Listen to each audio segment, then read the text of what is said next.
దేవా స్తోత్రము తండ్రి, పరిశుద్ధుడా పరమదేవ, మీకు లెక్కలేని స్తోత్రములు చెల్లించుకోవచ్చు నాయన. ఈ గృహాన్ని ప్రతిష్ఠిస్తుండగా తండ్రి, పరలోకం నుంచి మీ ఆశీర్వాదం దీవెన కుమ్మరించవచ్చుండగా మేము ప్రార్థిస్తున్నాం.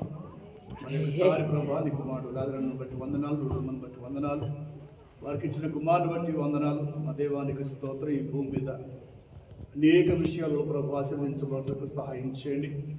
నీ బిడ్డల యొక్క శ్రమను చూసి, వారి కష్టాన్ని చూసి, మీరు ఇచ్చిన ఆశీర్వాదం బట్టి వందనాలు తండ్రి, మీకు వందనాలు. ఇంకా దీవించి మీ నామానికి మహిమ తెచ్చుకోమని యేసు పరిశుద్ధ నామములు అడిగి ప్రతి మాలు పెట్టుకుంటున్నాను తండ్రి.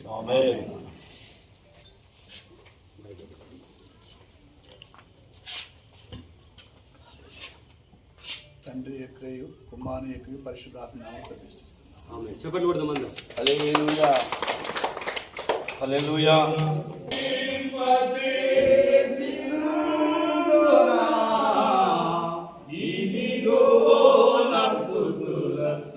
సింహాసనం నీలో నివసింపచేసి నాందునా, ఇదిగో నసుతుల సింహాసనం కృపామయుడా.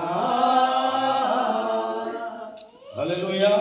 మరి కొన్ని వచనాలు చదువుకుందాం. 118వ కీర్తనలో కొన్ని వచనాలు చదువుకొని మనం ప్రార్థన చేసుకుని ఈ యొక్క కట్ చేద్దాం.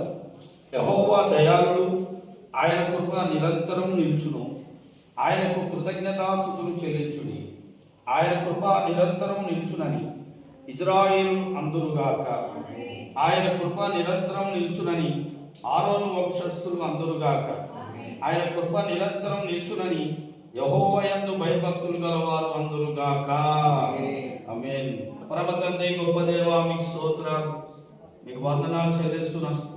ఈ దినమున మీరు ఏర్పాటు చేసిన ఈ దినములో తండ్రి లాజరు వృద్ధమ్మను మీరు దీవించి, మీరు ఆశీర్వదించి, అయ్యా అద్భుతమైనటువంటి ఈ గృహాన్ని మీరు ఇచ్చినందుకు వందనాలు.